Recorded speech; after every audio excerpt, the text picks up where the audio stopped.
Okay. Well, I want to welcome everybody. Good evening to our Wednesday night webinar, which I think should be very interesting because, as you know, the World Affairs Council of Maine is exploring our changing global landscape and the issues that matter. And tonight should be a very interesting webinar for everybody who's attending. Tonight, we're tackling an issue that is often in the headlines and matters a great deal to our state. If you've been reading the paper lately, you know that's absolutely true. Border and immigration policy. Maine certainly has a lot at stake in this debate, and it is not one that lends itself easily to answers. Rather, it's one that should lead itself to easy answers. It's not one, I'm sorry, I just left out a negative. It's not one that should lead itself to easy answers. What is the right balance between openness and security? How often do you craft a policy that facilitates the flow of products and people driving our economy? But also what keeps us safe? What are the costs of not getting the balance right? We're going to explore these issues tonight. And what constitutes acceptable trade-offs?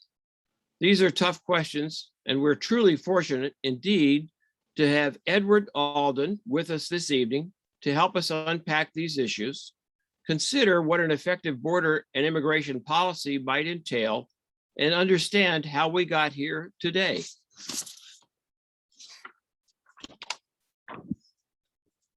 Edward, perhaps better known as Ted Alden, is the Bernard L. Schwartz Senior Fellow at the Council on Foreign Relations, as well as the Ross Distinguished Visiting Professor at Western Washington University in Bellingham. And that's where he's joining us tonight, from Bellingham. His areas of expertise include trade, competitiveness, immigration and migration, and the US foreign policy. Professor Alden is the author of several highly acclaimed books, including Failure to Adjust: How Americans Got Left Behind in the Global Economy, and The Closing of the American Border: Terrorism, Immigration, and Security Since 9/11, which was a finalist for the Lucas Book Prize for Narrative Nonfiction. Our guest has directed several independent task forces sponsored by the Council on Foreign Relations, including their 2009 report, U.S. Immigration Policy. And Ted reminded me tonight that, among others, Jeb Bush was also involved with that panel. He was previously the Washington bureau chief for the Financial Times and is currently a columnist for Foreign Policy. Ted, thank you again for being here and for sharing your expertise with us. And before I hand things off to our executive director, Allison Hodgkins, who will be moderating for us this evening, I want to express my appreciation to our sponsors, as always, for supporting these programs, and also want to thank Alan Wardell and the University of Southern Maine for quite literally making things happen. And as always, our audience for being here. We look forward to your questions, and here's a little technical comment, which you can submit via the Q&A or by the chat box at any time. Allison?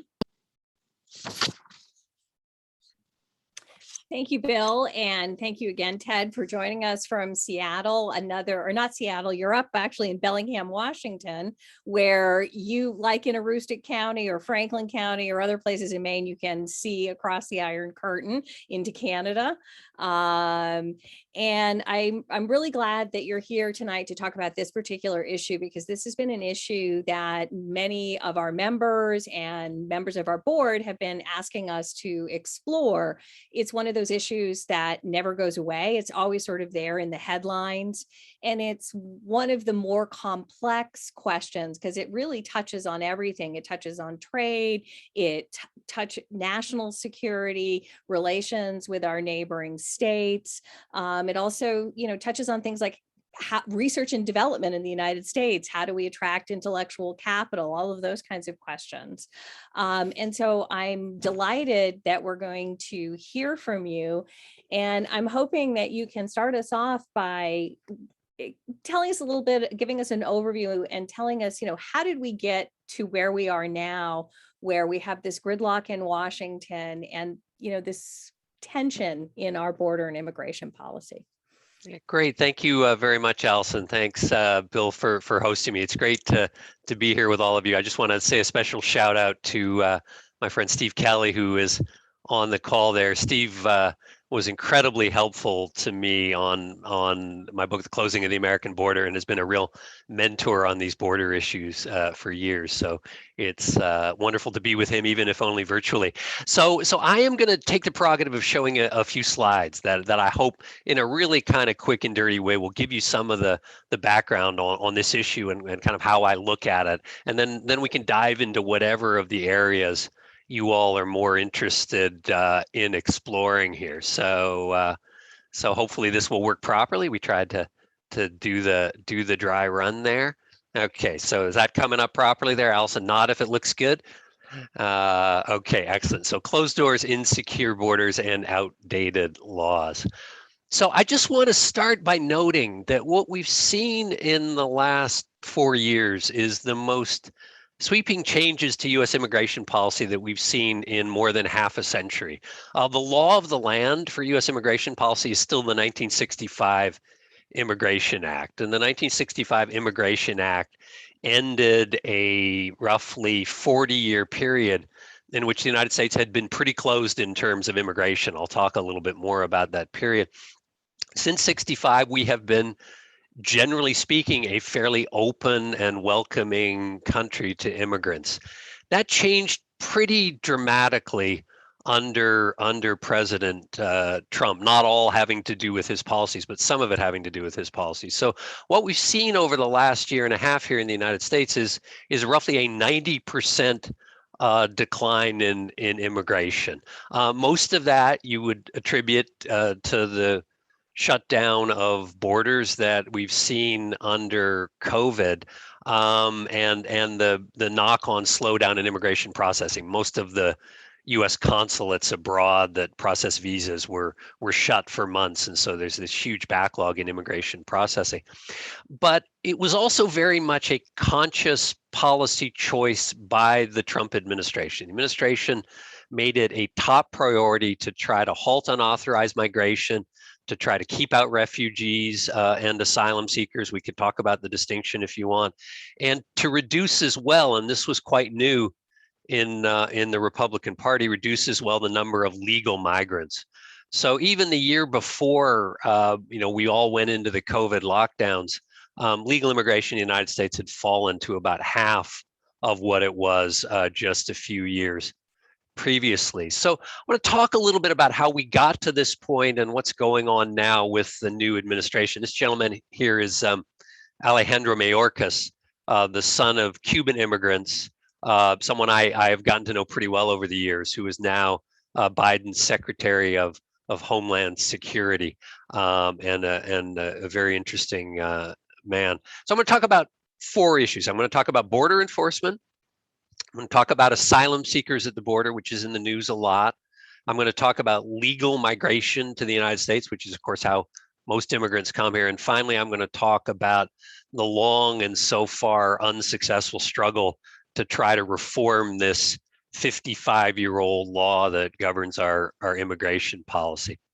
So if you take nothing else away from the hour and 15 minutes tonight, a lot of the discussion around immigration policy in the United States was set in this period from roughly 1990 to the eve of the financial crisis in 2007, when there was a huge increase in unauthorized migration to the United States. People use different terms. Some talk about illegal migrants, some talk about undocumented migrants.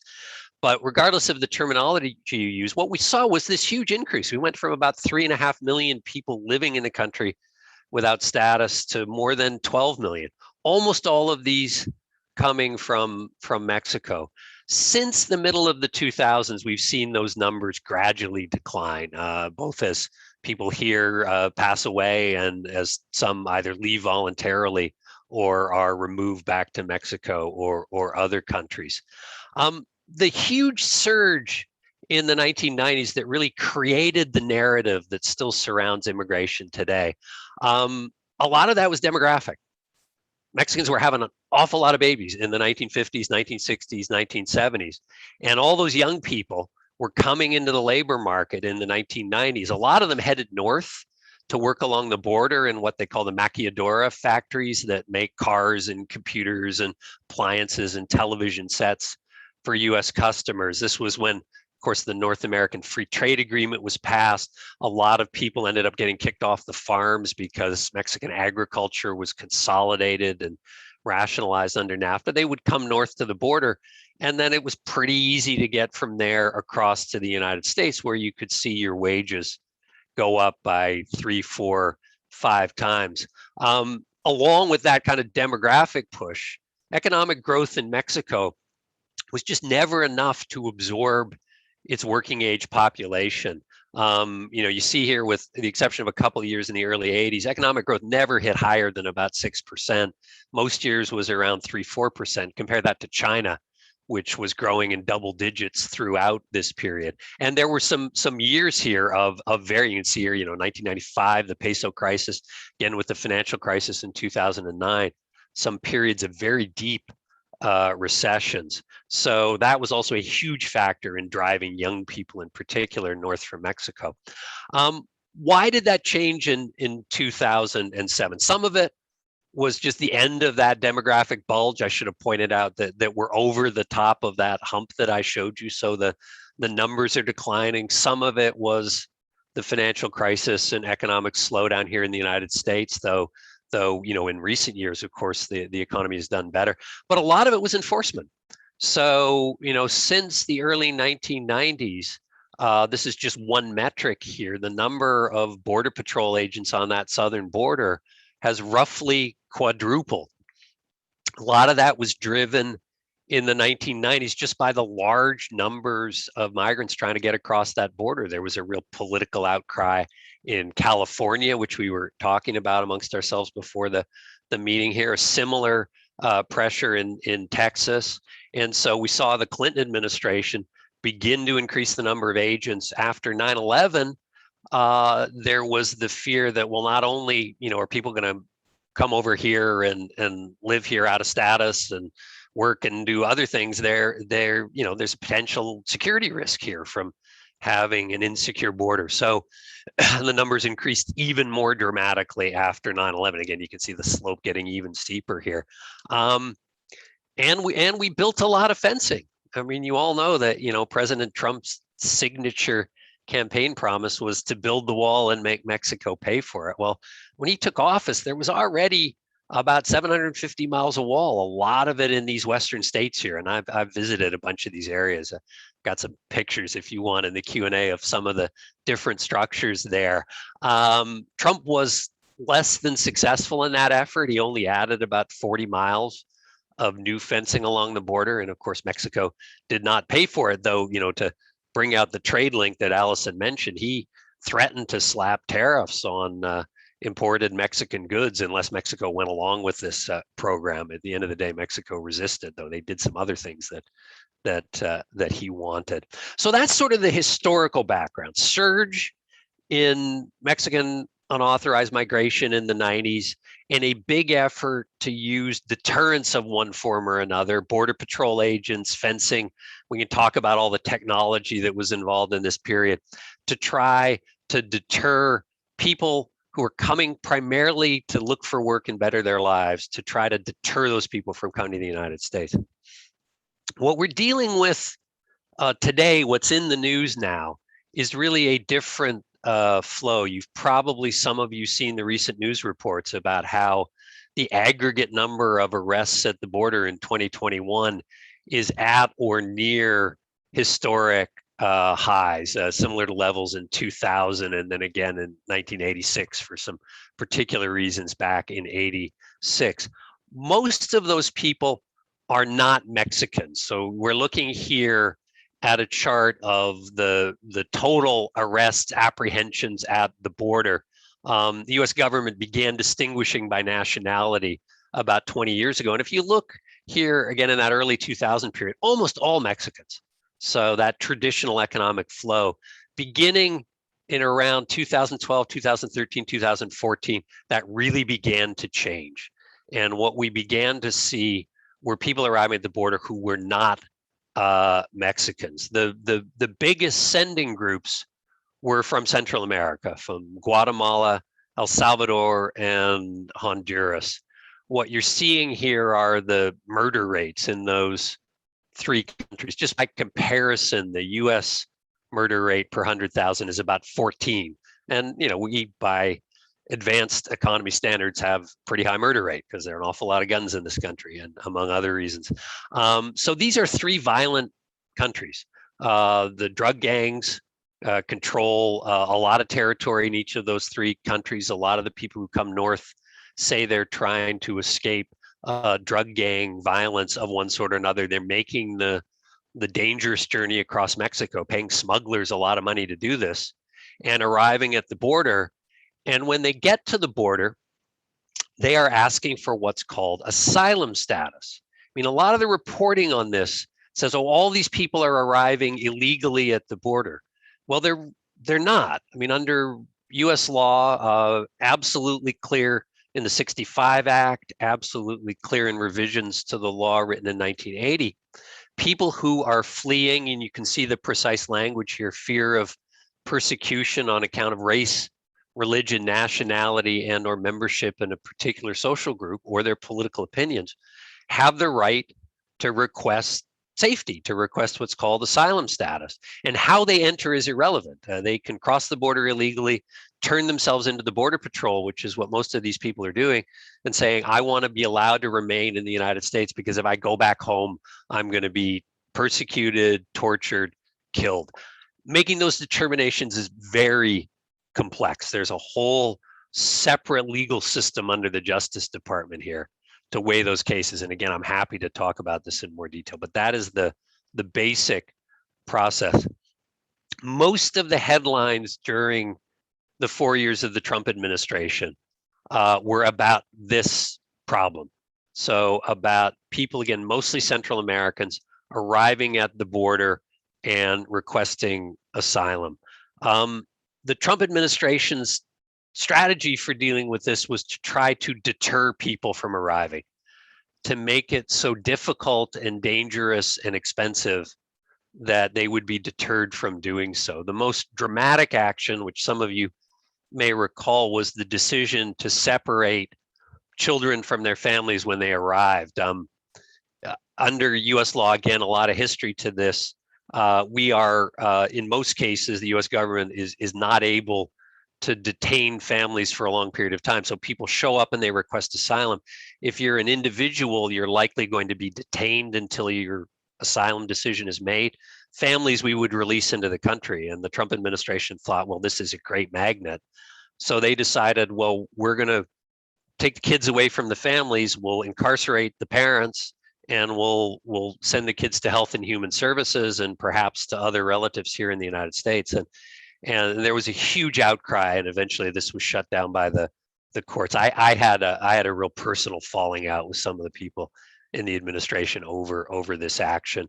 A second significant action was to persuade the Mexican government. Trump couldn't persuade them to pay for the wall, but he did persuade them to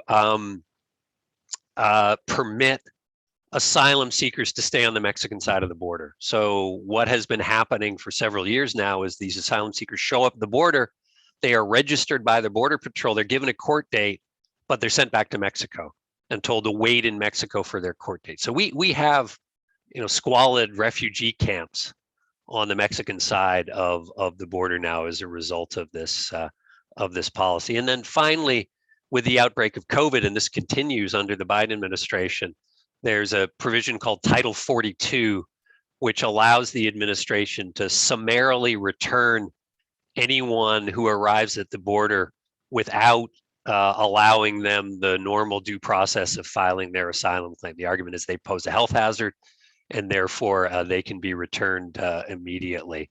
As I say, the Biden administration has retained Title 42. It's still in place, and that was actually the authority that was used recently to send many of the arriving Haitians back home to Haiti. I mean, that's a whole story in and of itself. Many of those people had left Haiti after a terrible earthquake several years ago and moved to places like Brazil and Chile. And then as COVID shut down the economies in Latin America, they had come north to the United States. The Biden administration has also maintained this remain in Mexico policy more reluctantly. The courts have told the administration that they need to do a number of things before they can eliminate it. But despite what the immigration advocates see as very hardline policies, the Republicans are still accusing Biden of being soft on the border. This is going to be a huge issue in both the 2022 midterm and in the 24 presidential elections. So let me run through these last two areas a little quickly, mindful of the time here. I mean, most immigration in the United States, of course, is legal migration. A lot of you either, probably came as migrants yourselves or are families who immigrated to the United States. That's the whole story of this country. We are, in John F. Kennedy's words, a nation of migrants. Just to put a little perspective on it, there really have been two big periods of immigration in American history. This orange line is immigrants as a percentage of the US population. The blue line is the total number. There was, as many of you know, a huge wave of immigration, mostly from Europe, from the late 19th century up to the First World War. After the First World War, the United States, facing some of the same sorts of issues we face now, decided to really shut itself off to immigration. There was, of course, the Spanish flu of 1919 and the fear of disease. There were what at the time were terrorist fears of anarchists and socialists and communists who would come from Europe and threaten the United States. The Congress in 1924 passed the most restrictive and let's be honest about it, racist immigration quotas in the history of the United States. You throw in the Great Depression, the Second World War, what we saw was the percentage of the foreign-born population fall to below 5%. I mean, I often say when I talk to students, one of the reasons there's so much tension over immigration in this country right now is that people who are running this country are all my age. And they grew up, they were born in the 60s. They grew up in really the least diverse United States that ever existed. The percentage of the foreign-born population, extremely small. Since the 65 Act, my namesake, or say I'm his namesake, Edward Ted Kennedy was a big architect of that. The country really opened up to the rest of the world. No, the 65 Act architects did not predict a line like that. Sorry, but where we are now is in terms of the percentage, we're going to be back to the 1910 level probably in the next few years, though, as I say, the numbers have really slowed. Just really quickly on this, the United States, this is a complicated chart, but what I want you to look at here is the criteria for coming to the United States are very different than most countries. We all know that immigrants, particularly, highly educated, highly skilled ones, make enormous contributions to this economy. Silicon Valley, as we know it, would not exist today but for immigration.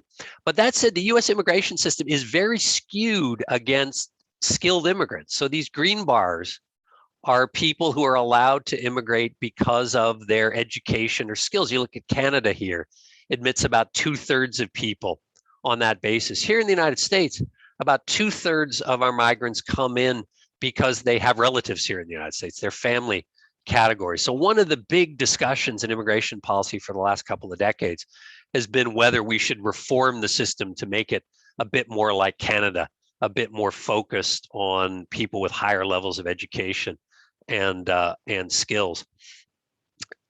President Trump, I've talked about the asylum piece being the most newsworthy, but the most striking thing about the Trump administration was that unlike previous Republican administrations, and it was mentioned, I got a chance to work with Jeb Bush, George W. Bush's brother, on that CFR report. I mean, the Bushes were enormously pro-legal immigration and wanted to do everything they could to shut down illegal immigration. That was the standard Republican position for years. The Trump administration didn't look at it that way. They thought legal immigration was a problem. Read some of the things that his top domestic policy advisor, Stephen Miller, has said. They believed that immigrants were unwanted competition for American workers, and that by holding out and holding down the level of immigration, that would benefit the US economy. And of course, COVID-19 provided a reason, I mean, a sensible reason in a lot of ways. We can talk about the COVID measures to shut down the borders and do a lot of what Trump had wanted. And this is just a lot of the writing I have been doing on the border issues. I am strongly of the belief that the borders stayed too closed for too long. And I'm happy to take some questions about that. I've been writing a lot about this, particularly in foreign policy. This last piece down here came out about a week before the Biden administration announced the lifting of restrictions. I actually think it had a bit of an impact. It was the most read on foreign policy for about 5 days. There were a ton of questions in the White House, and I think along with pressure from European leaders and others made some difference. But again, we can talk about that. Very last thing, I'll race through this quickly. So all of these issues, Congress has known about for 2+ decades now. You know, you could get unanimous agreement among everyone in the US Congress that we have a broken and dysfunctional immigration system. Our basic law is 56 years out of date. It needs to be overhauled. It has nonetheless been politically impossible to do so. George W. Bush made this a big priority before 2001. He was working with the Mexican president, Vicente Fox, on a plan that would, if successful, have led to the legalization of many of the Mexicans living in the United States. 9/11 put that on the back burner. By the time he got back to it in his second term, the politics had already shifted pretty sharply. He was unable to get reform through the Congress. President Obama tried in his second term and got really close. So this was the key provision in the bill passed by the Senate in 2013. 68 votes. The Gang of Eight was 4 Democrats, 4 Republicans on the Republican side, including the late John McCain, now ambassador to Turkey, Jeff Flake, and other Republicans. Lindsey Graham was part of that. And it was this elaborate compromise in which, okay, we are going to provide a path to citizenship for the unauthorized, but we have to verify that the border is secure. There has to be an exit system in place to keep people from overstaying visas. Employers all have to be verifying that the people working for them are authorized to be living and working here in the United States. Got 68 votes in the Senate. Speaker Boehner, the Republican speaker, never took it up in the House. It got caught up in the changing politics that eventually led to the rise of Donald Trump, and it never passed the House. President Biden set out to try again. He introduced a broad, comprehensive reform proposal, but needs 60 votes in the Senate. So that means eliminating the filibuster. It doesn't look like that's going to happen. Without that, the prospects for legislation are very minimal. What we're seeing right now is this effort to squeeze a piece or two into the reconciliation package. We can talk about why this mostly doesn't fit there, and I don't think it's going, unfortunately, to be successful. So I've gone a little longer than I intended to, but I wanted to give you this very broad overview of the set of issues on the table, and I look forward to your questions and comments, criticisms, whatever you want to throw back. So thanks very much, Allison. Thank you, Ted, especially for this overview and this comprehensive picture of how we got here. And I think a lot of the sort of counterintuitive data points that you showed us, particularly the one that struck me, is the obvious one that most of the people making today's decisions grew up in that period where it wasn't as big a factor, which, you know, kind of holds hope for the future. One of the things in terms of illegal immigration that your remarks just reminded me of, we have this fixation on the border, particularly the southern border, as the place where illegal immigration comes from. But that's not actually the case, or it's not completely the case. My understanding from a lot of foreign service officers that I talk to abroad is that actually most illegal migration to the US comes through the airport in terms of visa overstays. Is that correct? That we'll see what the the 21 numbers show. And again, as I said, with asylum seekers, the illegal legal distinction is kind of a complicated one. But prior to that, you're right. I mean, that was not true in the 1990s. It was not true in the 2000s. The majority of people were coming across the southern border. But as that flow began to slow after the financial crisis, it did flip. And in fact, if you look at 2017, 2018, 2019, more of the people who remained here in the United States out of status originally came on legal visas. So they came on a student visa or a tourist visa or maybe a short-term work visa of some kind or another. All those visas have expiry dates, and you're supposed to go home or renew the visa. And a lot of people don't do that. They just don't go home when they're supposed to. This was the idea behind putting an exit system in place, which I went over quickly in that slide, to allow the US government to have a clearer sense of who went home when they were supposed to on their visa and who's still here out of status in the United States. There's been some progress on that front, but not a lot. So yeah, you're correct, I think. I mean, maybe the numbers in the last couple of years will have changed, but pre-COVID, yes, there were more people who were coming legally on visas on airplanes. So why do you think that gets so much less attention than the border? Is it the emotive sort of aspect of the border being a crossing point? Is it who overstays, or is it just not significant enough? I mean, I think, some of it's the history, right? So we still very much look at this issue through the lens of the experience of the 1990s and early 2000s. Some of it, I think, is media coverage. I mean, the border is very visceral, right? It's easy to go down there and, take pictures of people coming across and talk to Border Patrol agents. And some of it's pretty horrifying. I mean, a lot of people die trying to cross the border every year. It's a hot and dangerous place in the summer. So I think there's that issue. I think there's a sense that, and this is not wholly inaccurate, that it is less controlled than the air environment. So people coming on visas, for example, are vetted in some ways by the State Department, right? These were pretty weak before 9/11, and I wrote about that a lot in my book. But since 9/11, there is at least a security vetting process. Even the Europeans coming under the visa waiver program, there is an advanced registration process in which provides some ability for the US government to vet. So from a security perspective, you could argue that those people are a little better tracked than the people just coming across the southern border. But let's be clear on the history, right? I mean, all 19 of the 9/11 hijackers came to the United States on legal visas. I mean, 4 of them were overstayers at the time of the attacks, but they all came legally. They didn't come across the southern border. I mean, and in fact, the only land border that's been a portal for people who've tried to carry out terrorist attacks is the northern border. It's the Canadian border, not the Mexican border.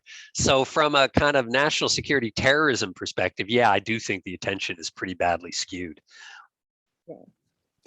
I want to sort of shift to Maine a little bit. One of the things, if you're here in Maine, asylum seekers are part of our daily life. Refugees coming in.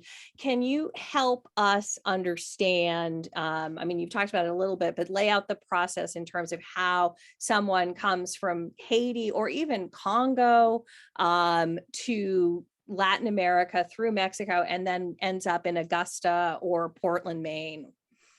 Yeah, so there are sort of 2 different processes. The one that you're probably more familiar with in Maine, but please correct me if I'm wrong, are refugees. And so these are people generally from overseas.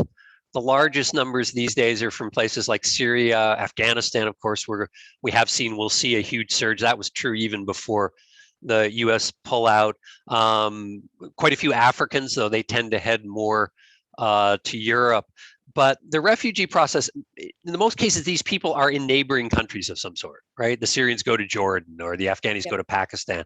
There's a process overseen by the United Nations. There's an agency called the UN High Commissioner for Refugees that works with the US and other governments to try to place these people. It's often very slow, can take 3, 4, 5 years, but they're given, they're very rigorous security background checks.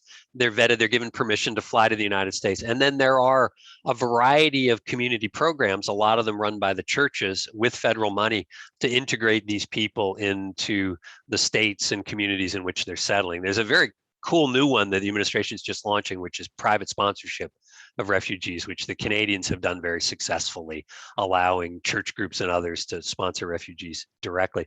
For the asylum seekers, it's a different process. So same criteria, fleeing persecution, threats, but they're arriving at the border. So this is the same thing we saw in Europe in the 2015 migration crisis. A lot of Africans and others just arriving at the borders of Europe. When they get there, they have a right to make an application for asylum status. They are vetted by the US courts. They're part of the Justice Department, the immigration courts. If they are successful in their application, then they are put on a fairly quick path to a green card and citizenship. Most of the asylum seekers do not benefit from the same formal resettlement programs that the refugees benefit from. They very often will follow relatives and others to communities they've been in. I mean, there's some support, but they'll often, there's a kind of pattern of following where the previous asylum seekers went, and they will fan out across the country to Maine and everywhere else. One of the interesting things that I heard in just casual conversations was part of the reason that asylum seekers were attracted to Maine is if things looked like they were going to go south, then they could try to get across to Canada. And so it was actually Maine's proximity to Canada. I don't know if there's anything to that. That's just sort of the anecdotal that we heard. Well, there is, but it's complicated. So yes, there have been significant flows of asylum seekers leaving the United States and trying to enter Canada. But the United States and Canada have what's called a safe third country agreement. And the safe third country agreement says that asylum seekers are supposed to request protection in the first safe country in which they arrive. And Canada considers the United States a safe country. And so most of those asylum seekers are turned back at the Canadian border. There have been real debates in Canada, though, particularly during the Trump years, they've waned a little bit, on whether the Canada should actually consider the United States to be a safe third country, given some of the practices that I mentioned here. I think it's been fought out at various levels in the Canadian courts. It has not changed yet, as far as I know, but it isn't always an easy out for asylum seekers. Sometimes if they make a quick transit, the Canadian government will look at it differently, but they really are supposed to request status here in the United States. And vice versa. People aren't supposed to be coming from Canada down here. Yeah. So, thinking about the, refugee flows in Europe after, Syrian crisis and Libyan crisis, and what we're seeing now and what you just talked about with Canada, it's easy to see it in the European Union, but to what extent does our inability to solve our immigration and border gridlock on the policy level negatively impact our relationships with Mexico, with Canada, but other countries in the world? How big an issue is it? Yeah, so I mean, they're kind of, let me answer it in a couple of different ways. I mean, it's obviously a huge issue domestically, right? If you look at Biden's approval rating, it's lower on the immigration issue than any other. People don't like the sense that things are out of control. I mean, Brexit, to a considerable extent, was born of the European migration crisis, even though it really didn't have a lot to do with it. But this sense in Britain that, European borders are out of control and we need to wall ourselves off from that. You get that same thing here in the United States. I mean, I think a lot of Americans are supportive of immigration, but they want to see it happen in an orderly fashion. And the southern border is the antithesis of orderly. In terms of relations with other countries, I mean, the U.S. relationship with Mexico is a strange beast, and I'm not a real expert on Mexico. My colleague Shannon O'Neill knows the country a lot better than I do, but the current president in Mexico, Lopez Obrador, to a considerable extent wants to be left alone, and I think is not terribly worried about how the United States is treating Mexican migrants. Some of his predecessors were much more worried about that. He is much more domestically focused. He's been willing to do things for the United States basically in order to be left alone, including keeping Central American migrants on his side of the border, to some extent trying to dissuade Central Americans from crossing Mexico. They've periodically launched crackdowns at their southern border. Relations with the Central American countries are a mess, but more or less they've been a mess since the wars of the 1980s. The Vice President Kamala Harris has been down there trying to encourage those countries to do various things to beef up law and order and create more opportunities for their own people. She's had a very cold reception. So it's not a very clear answer, except to say that it certainly hasn't helped relations in the region. And the United States doesn't have a lot of friends, right? I don't think, the Northern Triangle countries are going to go out of their way to solve this problem for Joe Biden, right? And discourage their people from coming up to the border. Well, it's actually a great answer because it also brings us right into the questions from the audience that are coming in. And my colleague, Julie Mueller from Southern Maine Community College, she's asking, what effect did freezing development funds to the Northern Triangle countries have on immigration during the Trump years? And has refunding this program had any positive impact in those countries? Is this even an effective approach to addressing the migration of people to the US due to economic pressure there? Yeah, so I'll answer the end of that question and then circle back. The answer is probably no.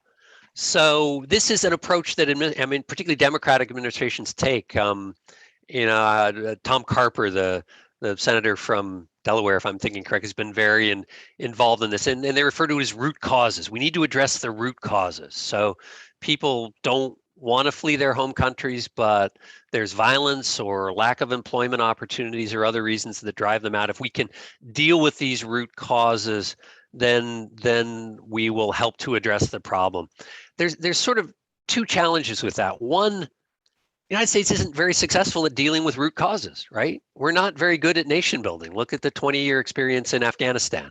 So the notion that there's some form of development aid that's going to deal with these problems in Central America is probably not correct.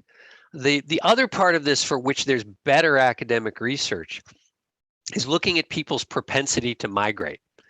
And people's propensity to migrate actually goes up as you go from more extreme poverty towards middle income, right? If you're really poor, you don't have the resources, right? Migration's expensive. The asylum seekers are paying smugglers. A lot of that money is coming from relatives who are here in the United States. But in fact, and there's good research on this, as countries move up the economic ladder from sort of poor to middle income, migration tends to increase. So in all likelihood, to the extent that our aid to Central America were actually helpful in improving standards of living, at least in the short run, it would likely increase rather than decrease migration. Eventually, you'd reach a standard where it would start to flip, but try to explain that politically, right? So I'm not saying I don't support development aid to the Northern Triangle. I do. I think there are lots of good reasons to do it, but to think that it's going to address the migration problem in any way, I think is probably not the case. That's really interesting that you said that, because when you put up that graphic, one of the first things that popped into my head about the timing was, gee, all the civil wars in that part of Latin America were pretty much winding down. This was the era of peace and reconstruction and rebuilding.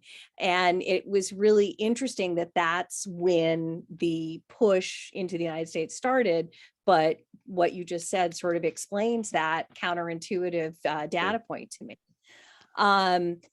There's a question here from Stephen Kelly that I want to bring to you. He's asking about, is there any evidence as to whether the physical barriers that have been constructed on the southern border actually have any discernible deterrent effect, particularly with regards to undocumented border crossings? Isn't it true that migrants can just go around or present themselves at any point and claim asylum? Yeah, so thank you for the question, Steve, and good to have you here. Yeah, I think, when the history books are written about this, it'll be a classic example of fighting the last war.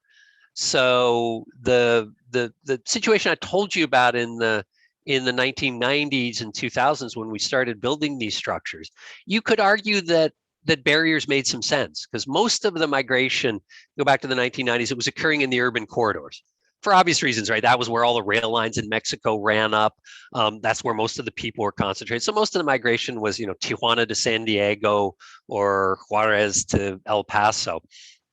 And so if you build barriers in those places, which the US government did back in the 1990s, it helps you a little bit, right? It at least forces people around the cities into other places. I mean, in the short run, it didn't make a big difference. People went around and there weren't enough agents to really stop them. And so in the short run, it didn't bring the numbers down. But in the longer run, it started to. You were forcing people out into more difficult and dangerous areas. The number of Border Patrol agents was increasing. The apprehension rate started to go up.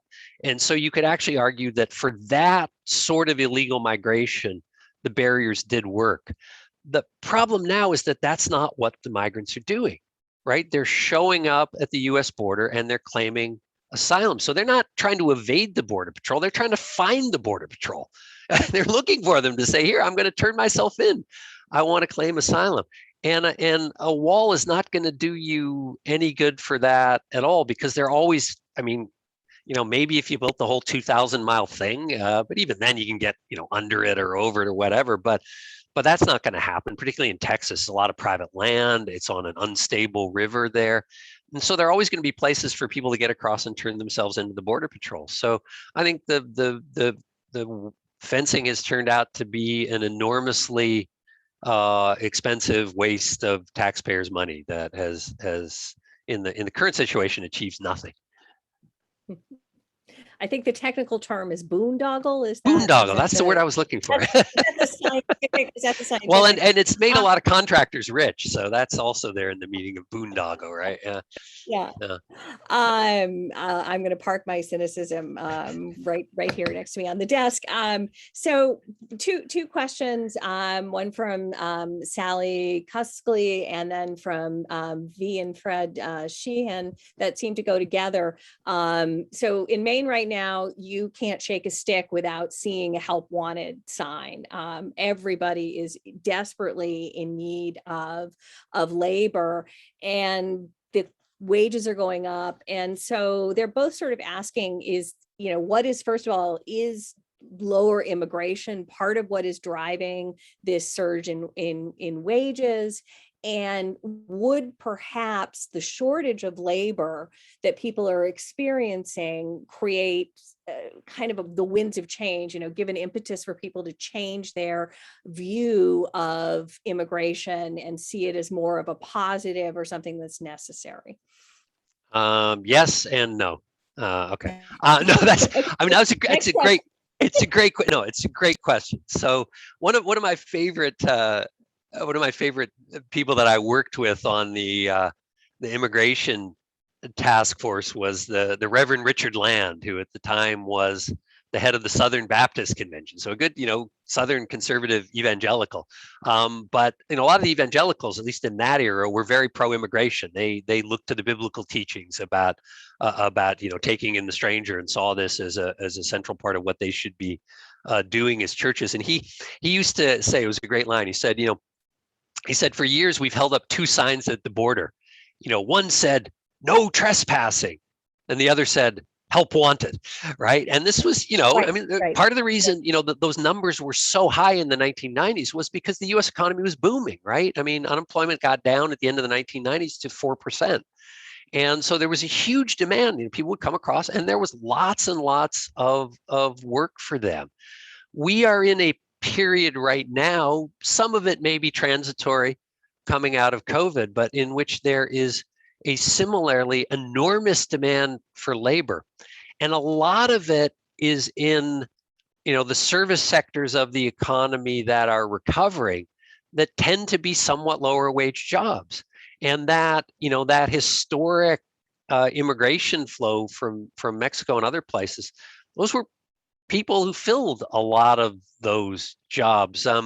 Gordon Hanson, who's a wonderful economist from the University of California, San Diego, now at Harvard, wrote a paper for my organization, the Council on Foreign Relations, some years ago called The Economic Logic of Illegal Immigration. And he pointed out that unlike legal immigration, because our legal immigration system is all quota capped, it doesn't fluctuate with economic conditions. We roughly let in the same, or at least we did pre-COVID, roughly let in the same number of immigrants every year, regardless of the state of our economy. Whereas the illegal flows fluctuated. When the economy was strong, there was a lot of job demand, the numbers would go up. When the economy was weaker, they would go down. Well, we've really cut that off. So, low skilled immigration to the United States has more or less been halted at exactly the time when employers are desperate for people. So yeah, I think immigration could very much be a part of the solution. That gets to the second part of the question, will it? And I'm afraid the answer is probably no, right? I mean, I've watched the various lobbies in Washington for business groups over many years now, and they're all very much in favor of higher levels of immigration and temporary work programs and all the other things. But they don't carry a lot of clout on this issue. And certainly not in the current Republican Party, right? In the old Republican Party listened to business. And so they had at least some voice. The new Republican Party really doesn't, right? I'm not saying it's an anti-business party on things like deregulation and taxes. Business is pretty happy. But on immigration, no way, right? The new Republican Party is a nationalist, immigration restrictionist party. And so the fact that even you've got small businesses saying we really need people, I don't think that's going to move the needle.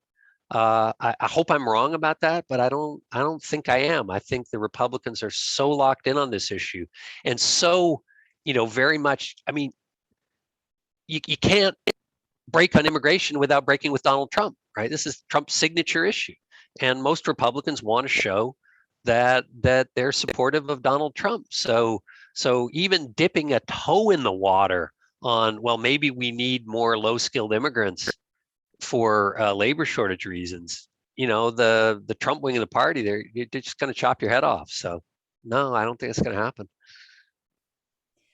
I've got a question from Grace about ICE, the role of ICE specifically. And, we all have heard stories there, people migrants who are really terrified of this new force that's out there. And so she's asking you to comment on that. Yeah, so ICE was established as part of the formation of the Department of Homeland Security in 2003.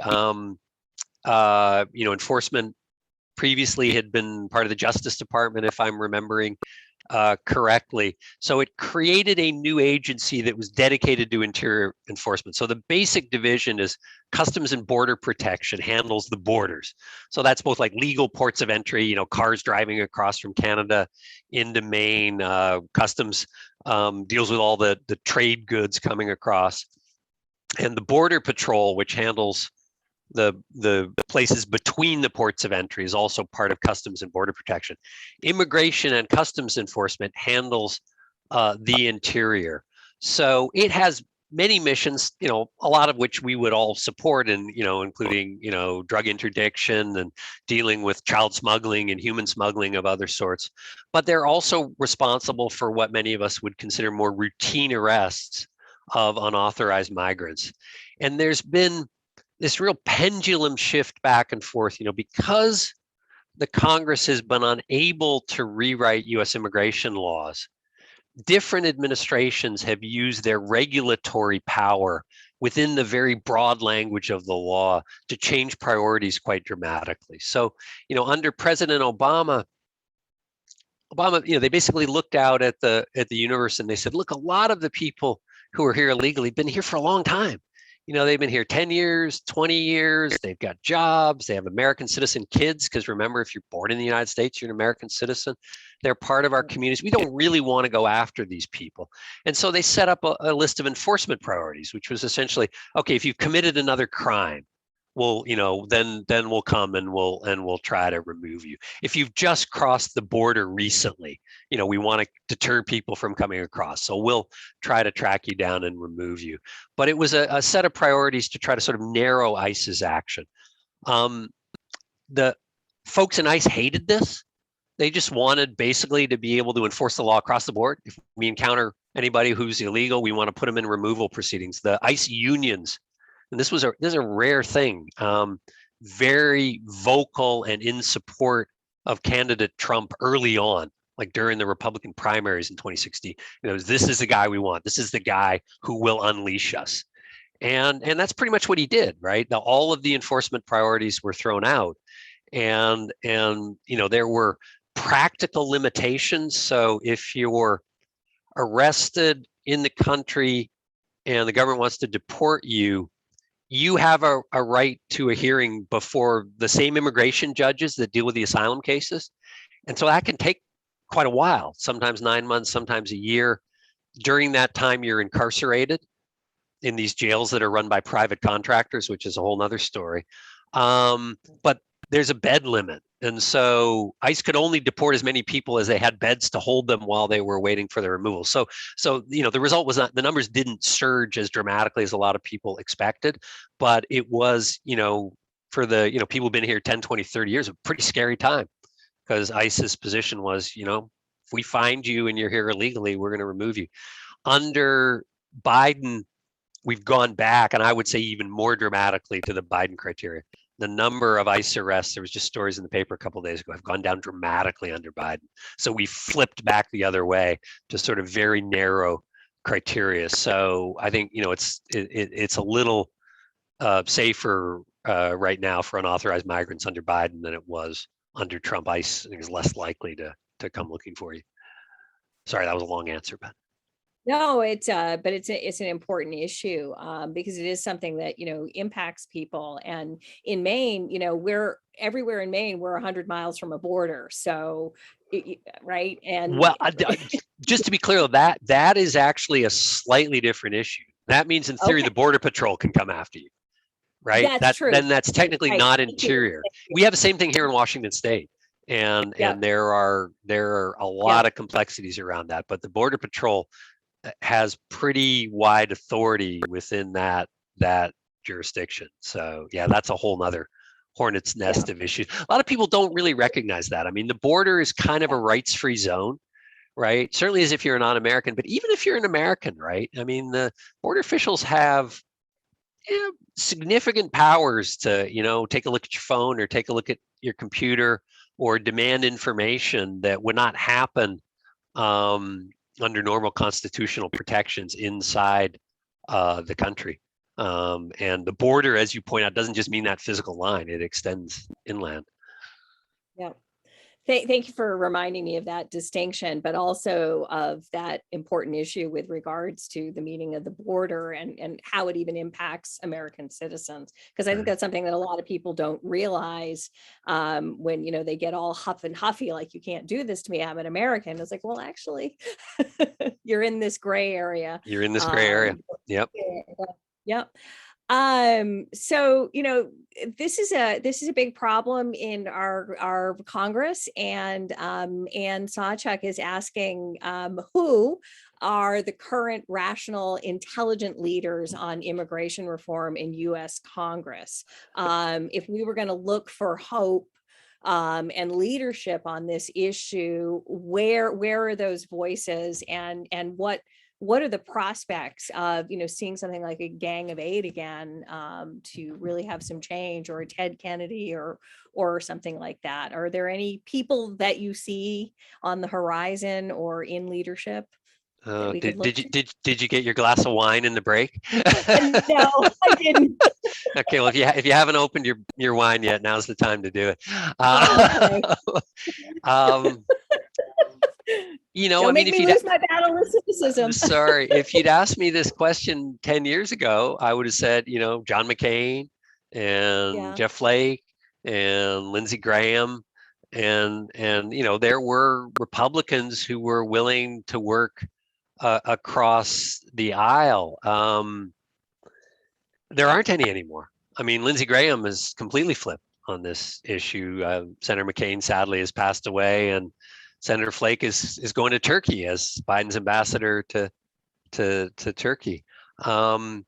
So they aren't there in the Republican Party anymore. Given the construction of the filibuster in the Senate, the Democrats can't move on their own. I mean, it's kind of with all this now, watching Democrats negotiate against themselves. I mean, at this point, the Democrats will take anything they can get, right? Like one of the ideas that I used to put forward sometimes in some of my talks was, well, since the Republicans are skittish about a path to citizenship. I mean, for political reasons, a lot of Republicans think, okay, if we put unauthorized migrants on the path to citizenship, when they become citizens, they're all going to vote Democrat.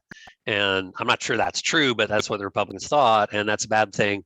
Therefore, we really don't want all these people becoming citizens. And one of the things I used to put out was, well, why not create a new non-citizen status to say, look, yeah, you can live here, you can work, you can travel back to see family in whatever country you're from, you can live normally, but you can't be a citizen and you can't have voting rights. And I always thought there an awful lot of undocumented migrants would have been quite happy with that, right? They would have been able to live their lives out in a relative peace and security. I would always say, we should make an exception for the so-called dreamers, the people who were brought here by their parents, didn't really have any moral agency in their decision to come, that those people really did deserve a path to citizenship. I mean, for a long time, that was anathema in the Democratic Party. This is outrageous, right? This is un-American, not to want these people to be citizens. Well, if Senator Durbin, who's leading this right now for the Democrats, if he could get, a non-citizen path to permanent residence through the reconciliation pact, he'd do it in a heartbeat, right? The Democrats are really willing to take whatever little victories they can get, but they aren't there anymore. I mean, it's sort of, in a way, it's sort of a historic tragedy, because you could make an argument that the Democrats had been willing to take half a loaf in 2006, 7, or in 2013, 14, they might have got it. Now there's just zero support in the Republican Party. So unless they're willing to break the filibuster, and I don't think they'll do it over this issue, right? If they're going to break the filibuster over anything, it'll be the voting rights issue. I don't think they'll do it over immigration. I don't think they can walk into the next election, even if they could get Joe Manchin to go along, which they won't, saying, we busted the filibuster over immigration. I just don't think that's political. Yeah, specifically, right? I just don't think that's a political winner for the Democrats. So I hate to be depressing, but there isn't the leadership in the Congress to get this done anymore. Maybe a new generation, I don't know, but. So since you've thoroughly depressed us of the state of things here, I'm looking, so Daniel Glover is asking, can you please compare our problems? I'm going to throw in government, but also in terms of the southern border with the mass migrations from the Middle East and Africa to Europe. Tell us that things are worse in Europe, so maybe we can feel better, or are the two situations in any way comparable? Because the EU has, in theory, this expansive set of laws that are supposed to facilitate this and make it more orderly and be more accepting. Is there any value in a comparison between our two situations? Yeah, I mean, I actually think there are a lot of comparisons, in the sense that, what you're dealing with is a similar kind of situation, which is people arriving from poor and often strife-torn countries. I mean, in Europe, it's people coming from Africa, from the Middle East, to some extent from Afghanistan. Here, it's more people from the Western Hemisphere, though certainly not exclusively. There is a mixture of security and economic motivations. I mean, there's no question that some people, if you send them back home, they probably would be tortured and killed. There's other people who've realized, well, if I arrive and say I can't go home because I'm going to be tortured and killed, they might be allowed to stay. And the economic prospects are way better in Europe than they are in Africa, and they're way better here than they are in Central America. So that is very much a parallel. Another parallel is the way we've tried to use our neighbors to deal with it. So the only way the Europeans were able to turn off the last migration crisis was by paying billions of dollars to the Turkish government to bottle up the Syrian refugees in Turkey. So we are doing some similar things with Mexico, in more threatening Mexico than bribing them, but trying to get Mexico to bottle up the asylum seekers in Mexico. The big difference, I think, and this should work in our favor, but because we have such a dysfunctional Congress, it hasn't really, is that we can take a unitary approach to this. I mean, Texas freelances every now and then and stuff, but basically this is a problem for the federal government.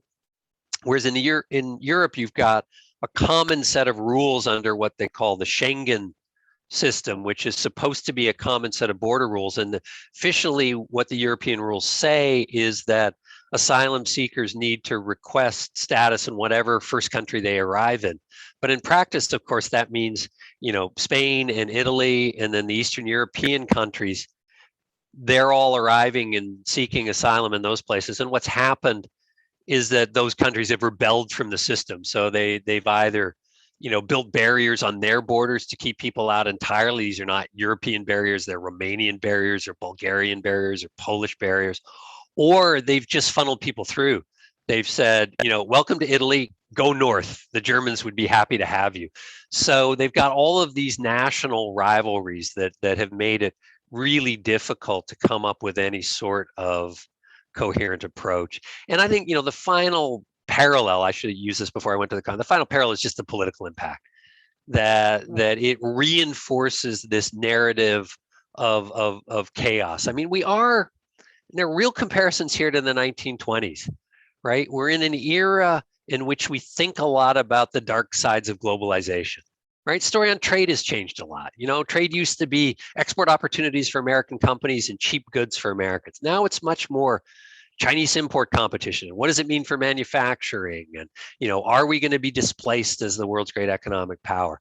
Pandemic, of course, diseases coming from abroad. We need to seal our border against diseases, and migration and borders, out of control borders. So there's a whole kind of set of narratives here, not unlike what we saw in the 1920s, when you really did see this country pull back. I'm not saying that that's where we're going to end up, but there are a lot of similarities. So on that cheerful note, I want to let's find an optimistic note to finish on. I know you're trying here. I'm trying to. I'm trying really hard here. It's so bad you even upset the cat.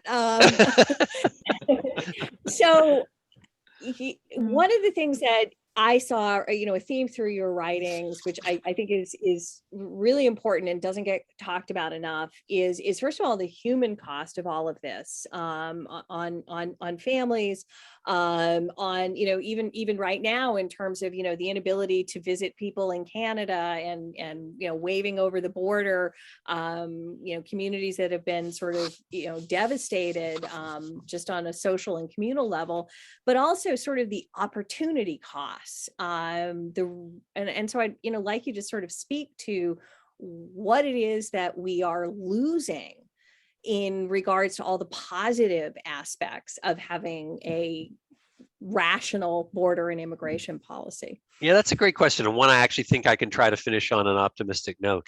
Yeah, I mean, I really do. This troubles me a lot because, we've lived through an era in which, border control was relatively relaxed. And people adjust to that situation and build their lives around it, right? I've been going down to Laredo, Texas for years.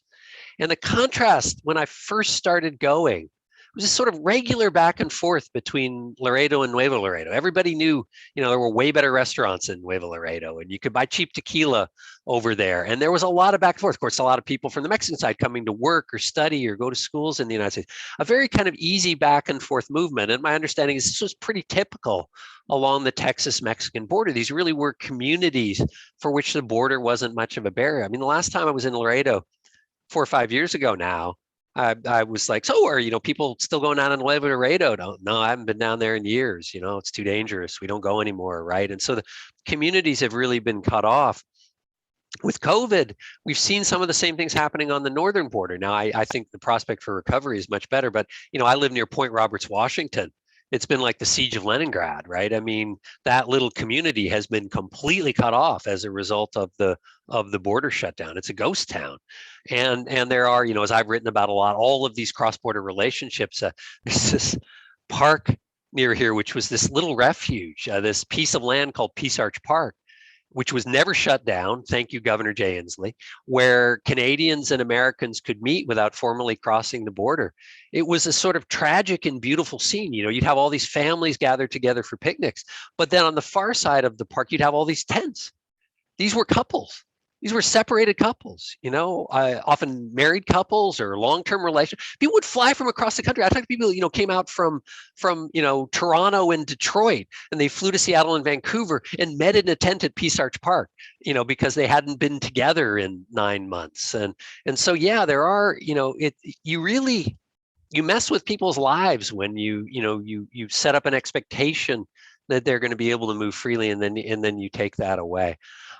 Let me try to turn this in a more optimistic direction, because I think, one of the things we really do need to do as a country is sort of get back in touch with the immigrant experience a little more. I mean, Canada is such an interesting study, and I teach class on the Canadian economy. I know Canada very well. I grew up in Vancouver, but Canada's per capita level of immigration is about twice what we have here in the United States.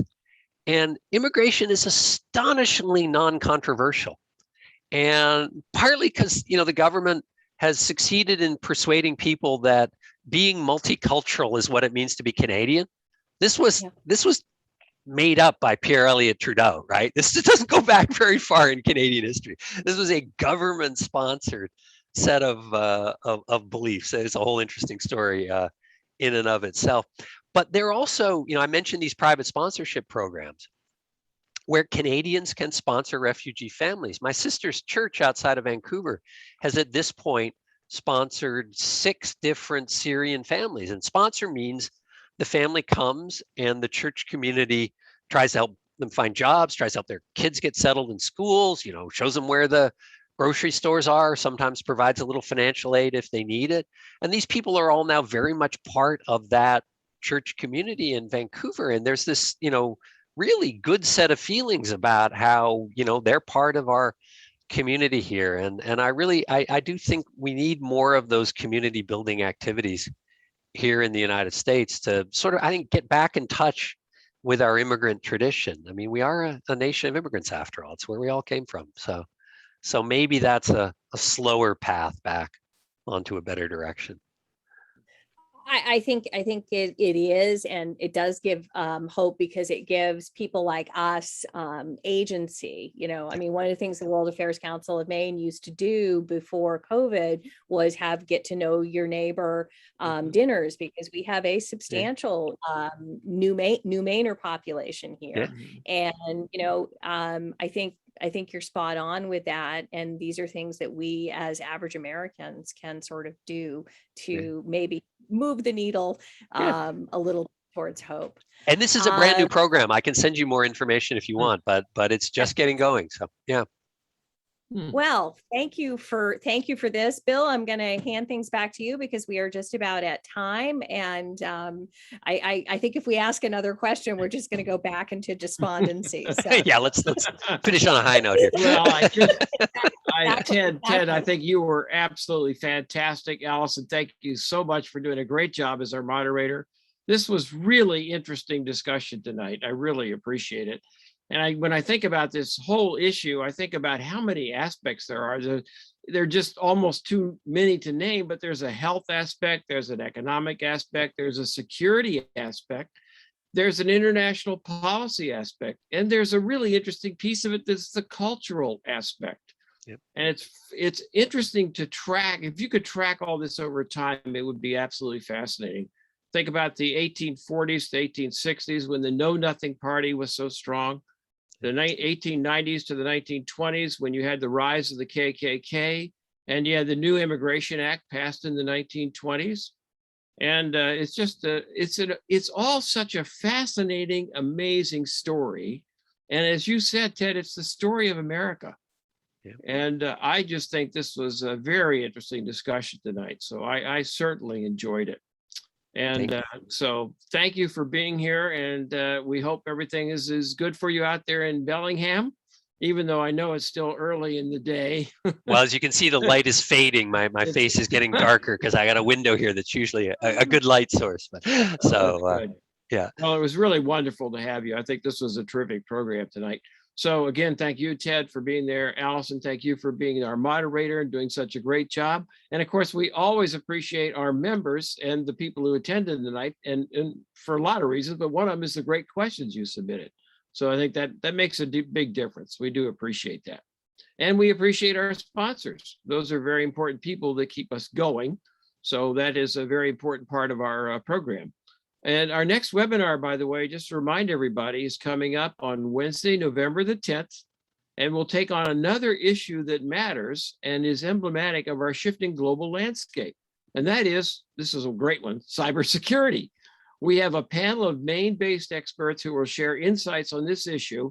And we may also hear from our Senator, Angus King. So thank you, everyone. Again, Ted, Allison, thank you. Audience, everyone, for being here tonight. And good night, all. Thanks very much. Thank Have a good evening. you. Good evening to everyone. And this is the end of our program. Have a great evening. Thanks, Ted. Thanks, Bill.